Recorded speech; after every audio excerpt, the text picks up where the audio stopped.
वालेकुम रहमतुल्लाहि व बरकातुहू।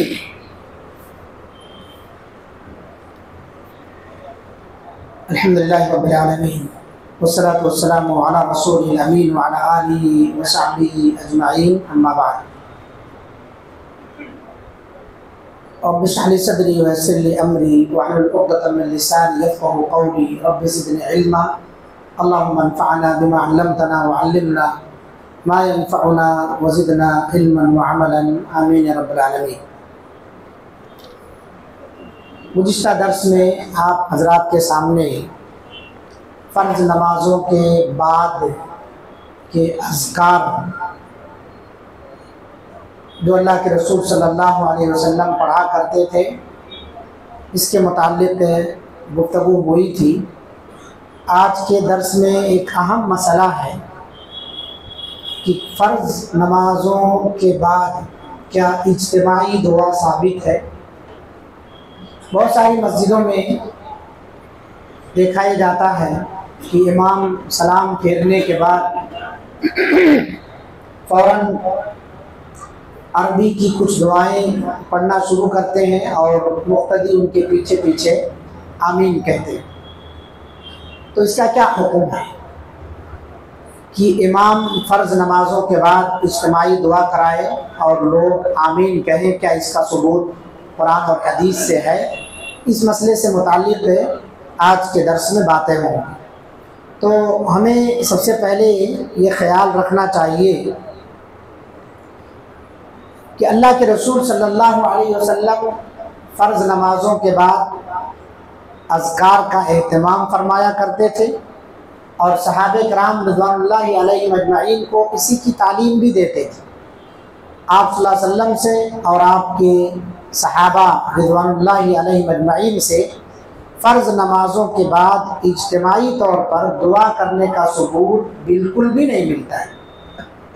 यानी नबी सल्लल्लाहु अलैहि वसल्लम खुद और सहाबा फ़र्ज़ नमाज के बाद इनफरादी तौर पर जो अज़कार साबित हैं वो अज़कार पढ़ा करते थे। इज्तिमाई दुआ का सबूत हाथ उठाकर इज्तिमाई तौर पर दुआ करना और पीछे मुक़्तदी या सुनने वाले आमीन कहें, इसका सबूत कहीं भी नहीं मिलता। इस सिलसिले में इमाम इब्नुल क़य्यिम रहमतुल्लाह लिखते हैं कि फ़र्ज़ नमाज़ों के बाद इज्तिमाई दुआ आप सल्लल्लाहु अलैहि वसल्लम का क़तअन तरीक़ा नहीं था। यानी अगर कोई आदमी इज्तिमाई दुआ करता या कराता है तो ये नबी सल्लल्लाहु अलैहि वसल्लम की सुन्नत के ख़िलाफ़ है। ना तो आप सल्लल्लाहु अलैहि वसल्लम से किसी सही या हसन सनद के साथ ये मनक़ूल है। यानी नबी सल्लल्लाहु अलैहि वसल्लम से कहीं भी इस तरह की बातें मौजूद नहीं है। ऑथेंटिक हदीसों से, मुस्तरद और सही हदीसों से कहीं भी साबित नहीं है, जिससे मालूम होता है कि इज्तिमाई दुआ अल्लाह के रसूल सल्लल्लाहु अलैहि वसल्लम का अमल नहीं है। बहुत सारे लोग जब उन पर एतराज़ किया जाता है कि हदीस से साबित नहीं है तो फिर आप क्यों दुआ करते हैं? बाज़ इमाम साहब लोग जो करते हैं इस तरह की दुआएं, उनसे नमाज के बाद मुलाकात करके जब सवाल किया जाता है कि आप इज्तिमाई दुआ कराते हैं, क्या इसका सबूत अल्लाह के रसूल सल्लल्लाहु अलैहि वसल्लम से है? तो वो कहते हैं कि हदीस में तो नहीं है, लेकिन लोगों की तालीम की खातिर हम लोग इज्तिमाई दुआ कराते हैं। मगर देखने में बात यह आती है कि ये तालीम की खातिर नहीं है, ये बाकायदा तौर पर एक पेशा बना हुआ है। बाकायदा तौर पर एक समझ लीजिए कि नमाज की एक सुन्नत या उसका कोई रुकन या कोई हिस्सा समझ के किया जाता है। जब तक इमाम साहब दुआ नहीं कराएंगे तब तक मुक़्तदी अपनी जगह से उठते नहीं। जैसे ही वो सुब्हान रब्बिका रब्बिल इज़्ज़ति अम्मा यसिफ़ून व सलामुन अलल मुरसलीन वल्हम्दुलिल्लाहि रब्बिल आलमीन, पूरी मस्जिद खाली हो जाती है। उसके बाद इसका मतलब बैठ के बाकायदा इंतज़ार किया जाता है कि बगैर दुआ के वहाँ से उठना नहीं। हाँ, ये अच्छी बात है। फ़र्ज़ नमाज़ों के बाद के जो औक़ात हैं वो दुआ की कबूलियत के औक़ात हैं, लेकिन कौन सी दुआ है? इज्तिमाई दुआ नहीं, इनफरादी दुआ। ये जो अज़कार बताए गए हैं ये सब इनफरादी हैं। अल्लाह के रसूल सल्लल्लाहु अलैहि वसल्लम अपने मुसल्ले पर बैठे रहते थे और हदीस आपने सुना कि जो आदमी फ़र्ज़ नमाज़ों के बाद अपनी जगह पर बैठ के अज़कार पढ़ता है तो फरिश्ते उसके हक में उतनी देर तक दुआ करते जितनी देर वो बैठ के दुआएं करता रहता है।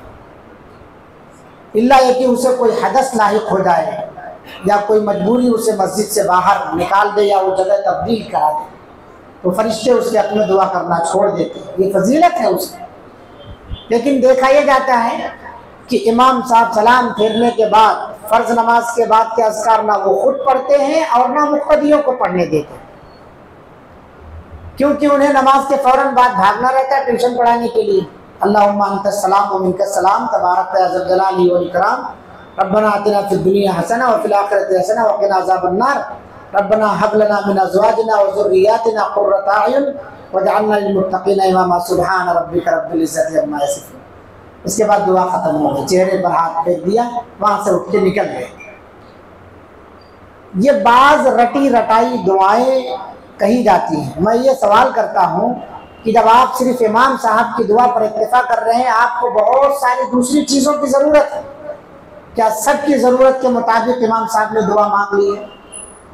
आपको अलग परेशानी है, उनको अलग बीमारी है, उनको बच्ची की शादी कराना, उनको घर बनाना है, उनके लिए नौकरी की तलाश का मसला है, उसका इम्तिहान चल रहा है, सबके लिए इमाम साहब दुआ करा दिए, ख़त्म हो गया मसला।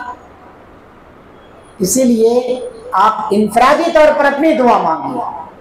फ़र्ज नमाज के बाद आप इनफरादी दुआएं कीजिए। हमारे यहाँ दुआओं का मसला धीरे धीरे ख़त्म हो रहा है।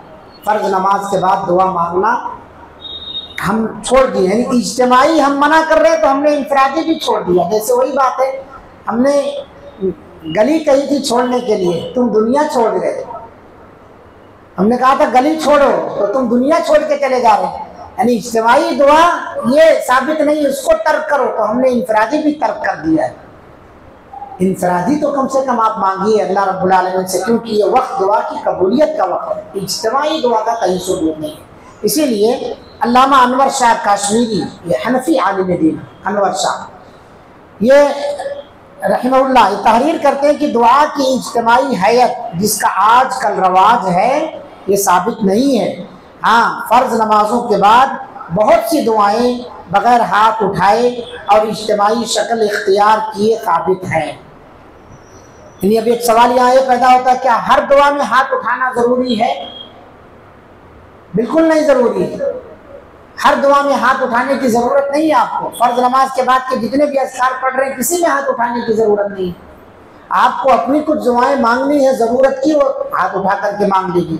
मस्जिद से बाहर निकल रहे दुआ पढ़ना, तो क्या वहाँ भी हाथ उठा के दुआ मांगते, उसके बाद फिर मस्जिद से बाहर निकल के वाशरूम को जा रहे हैं आप, वाशरूम में दाखिल होने की दुआ है, क्या पहले हाथ उठा के दुआ मांगेंगे उसके बाद वाशरूम में जाएंगे? नहीं, हर दुआ के लिए हाथ उठाना नहीं है।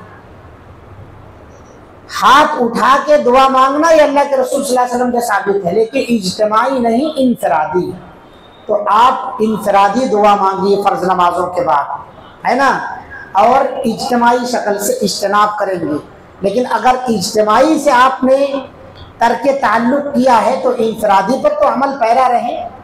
माह रमज़ान दुआओं का महीना है, इसी तरह से बहुत सारे औकात हमको दिन में नसीब होते हैं दुआ की कबूलियत के, उनमें लिहाज करके दुआ मांगा कीजिए, आप दुआ करिए। लेकिन फ़र्ज नमाजों के बाद जो इज्तिमाई दुआ को एक रवाज बना लिया गया है, एक आम शक्ल दे दी गई है, या उसे नमाज का हिस्सा समझा गया है, कितने ऐसे मुसल्ली हैं जो जब तक दुआ ना करें, अगर इमाम दुआ ना करे तो उसको मस्जिद से निकाल दिया जाता है। यहाँ तक मामला है कि ये नमाज के बाद इज्तिमाई दुआ नहीं करवाते हैं। उस बेचारे को अगर वो सुन्नत पर अमल करवाता है तो उसे मस्जिद से खारिज कर दिया जाता है। अवाम जाहिल है, नहीं मालूम है, जिम्मेदारों को पता नहीं है, वो ये समझते हैं कि ये करेगा तभी समझ लीजिए कि हमारा इमाम है, और अगर ये नहीं करता है कि हमारा नहीं है उनका इमाम है, तो ये हमारा और उनका वाला मसला है। कुरान, हदीस, अल्लाह की किताब, रसूलुल्लाह का फरमान, हदीस और कुरान के मुताबिक अगर अमल कराता है आदमी तो उसके ऊपर सख्तियाँ होती हैं। तो जब इनसे पूछा जाता है तो कहते हैं तालीम की गरज से हम ऐसा करा देते हैं, कुरान हदीस से तो साबित नहीं है। तो फिर सवाल ये आता है कब तक? पूरी दुनिया हासिल करने के लिए उनके पास दिमाग है, अल्फाज हैं, सब कुछ है, लेकिन आखिरत मांगने के लिए अल्फाज नहीं है उनके पास। और मांगते क्या है आप? 3 दुआ पढ़ के उसके बाद मुंह पर हाथ फेर के चले जाते हैं। कौन सी चीज़ सिखाए आप? कभी बिठा करके मुसल्लियों से आपने पूछा है कि तुमको कौन कौन सी दुआ याद है, कौन सी नहीं याद है? कभी उनकी क्लास ली है या क्लास लगाया है आपने कि फला वक्त में दुआएं हम सिखाएंगे, आप हमारे पास तशरीफ लाइए? फिर क्या सिखा रहे हैं आप, क्या तालीम दे रहे हैं? तालीम देने का एक मरहला होता है, एक वक्त होता है। बचपन से लेकर के मरते दम तक उसको तालीम में ही आप लगाए हुए हैं, उसको अपने रब से ताल्लुक जोड़ने का मौका ही नहीं दे रहे हैं। तो इसका मतलब ये रवाज बना लिया गया है। और यही वजह है कि मसाजिद के नुज़मा सुदरा हजरात ऐसे इमामों को पसंद नहीं करते जो उनकी मस्जिदों में फ़र्ज नमाज के बाद दुआ ना कराएं। उन्हें खारिज कर दिया जाता है, निकाल दिया जाता है। इसलिए इससे बचना चाहिए, इससे बचना चाहिए। तालीम का एक वक्त है, तालीम देने के बाद उनको फारिग कर दिया जाता है कि फिर अब आप अपना कीजिए, है ना। किसी की भी कोई हुनर सिखाते हैं जब आप, तो हमेशा ज़िंदगी भर उसको नहीं सिखाते। वो लड़का खुद ही देखता है कि मैं सीख गया हूँ तो अलग से दुकान खोल लेता है, अलग से अपनी कंपनी डाल लेता है। यहाँ मरते दम तक उसी तरह से रट रहे जैसे इमाम साहब, चाहे वो गलत पढ़ाएं चाहे सही पढ़ाएं। और उनको मालूम भी नहीं कि इमाम साहब ने दुआ जो करवाई उसका मतलब क्या होता है, तर्जुमा क्या होता है, पता ही नहीं है। खाली वो आमीन आमीन में लगे हुए हैं, बस आमीन। वो बद्दुआ कर दे तो भी आमीन, दुआ कर दे तो भी आमीन, है ना। इसलिए हम तमाम को चाहिए कि ऐसी चीज़ों से हम इज्तनाब करें। और फ़र्ज़ नमाजों के बाद इज्तिमाई दुआ के सिलसिले में जो एक रवाज चल पड़ा है, अल्लाह ताला ऐसे लोगों को हिदायत अता फरमाए। इसी मस्जिद में एक मरतबा मैं नमाज़ पढ़ा के बैठा, इशा की नमाज का ही वक्त था। एक साहब तीसरी सफ में थे गालिबन, वो हाथ से इशारा कर रहे हैं कि इज्तिमाई दुआ कराइए, दुआ करवाइए। मैं उनकी तरफ देख रहा हूँ, फिर मैंने निगाह नीची कर ली, फिर मैं उनकी तरफ देखा, निगाह नीची कर ली। 2 से 3 मरतबा जब उन्होंने इशारा किया तो मुझे समझ में आ गया कि ये दुआ कराने का इशारा कर रहे हैं। मैं दुआ नहीं किया तो गुस्सा होकर हाथ ऐसा झटक के उसके बाद उठ के चले गए, हाथ झटक के उठ के चले गए कि ये लोग हदीस के मुताबिक अमल नहीं कर रहे हैं। तो लोगों के जहन में ये बावर कराया गया है कि इज्तिमाई दुआ ये नमाज का हिस्सा है। ये लोग दुआ नहीं मांगते, बोलते सीधे तौर पर। कैसे लोग हैं, दुआ नहीं मांगते हैं, दुआ रब से जोड़ने का जरिया है। यानी इस तरह से गोया हमें वो गुस्ताख समझते हैं, वो गुस्ताख समझते हैं और हम नमाज में कुछ गलती कर दी ऐसा समझते हैं। तो ये किस वजह से मेरे भाइयों, इल्म ना होने की वजह से। अगर इल्म रहता तो फिर वह इस तरह का अकीदा ना रखते, ऐसा तसव्वुर ज़हन में ना बिठाते। तो हमें मालूम हो जाए तो दूसरों को तालीम देना चाहिए। इनफरादी दुआएं आप कीजिए, इज्तिमाई दुआओं से आप परहेज़ कीजिए। इमाम इब्न बत्ताल रहमहुल्लाह के मुताबिक इमाम मालिक रहमहुल्लाह ने इज्तिमाई दुआ को बिदअत करार दिया है, इज्तिमाई दुआ को बिदअत करार दिया है। तो गोया कि इज्तिमाई दुआ बिदअत है, रवाज ही नहीं बल्कि बिदअत है, इससे इज्तिनाब करना चाहिए। दूसरी बात, अगर आप इनफरादी दुआ कर रहे हैं तो इनफरादी दुआ करने के बाद क्या चेहरे पर हाथ फेरा जाएगा? इस सिलसिले में कोई हदीस सही मौजूद नहीं है कि दुआ करने के बाद आप अपने गिरेबान में फूंकें, उसके बाद चेहरे पर हाथ मसाह करें। कहीं कोई सबूत नहीं है। दुआ करने के बाद आपको ऐसा हाथ छोड़ देना है, चेहरे पर ना मसा करना है और ना गिरेबान में फूंकना है। बहुत सारे लोगों को मैं देखता हूँ फ़र्ज नमाज के बाद के अज़कार पढ़ने के बाद अपने सीने पर फूंकते हैं या हाथों पर फूंक करके पूरे बदन पर मलते हैं। ये भी कहीं साबित नहीं अल्लाह के रसूल सल्लल्लाहु अलैहि वसल्लम से। और ये भी साबित नहीं है कि सुन्नत पढ़ने के बाद आप जो फ़र्ज नमाज के बाद के अज़कार हैं उसको बुलंद आवाज़ के साथ पढ़ें, अल्लाहु अकबर, अस्तगफिरुल्लाह, अस्तगफिरुल्लाह, ये सब नहीं पढ़ना सुन्नत पढ़ने के बाद। ऐसे तरावी की नमाज का मसला है, 2 रकात जब इमाम साहब हाफिज़ साहब वगैरह पढ़ा देते हैं, सलाम फेरने के बाद हम लोग ज़ोर से अल्लाहु अकबर, अस्तगफिरुल्लाह, अस्तगफिरुल्लाह पढ़ते हैं।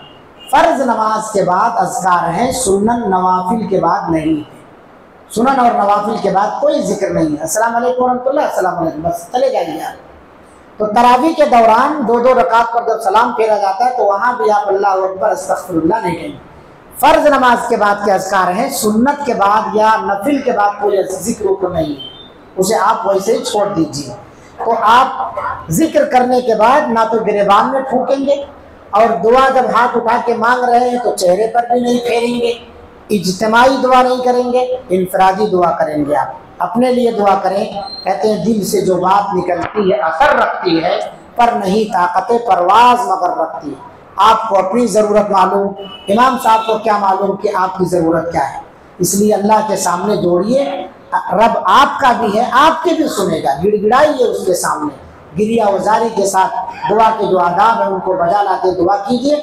अल्लाह रब्बुल आलमीन आपकी दुआओं को कबूल फरमाएगा। अल्लाह से दुआ है अल्लाह ताला हम सबको बिदअत और खुराफात से महफूज फरमाए।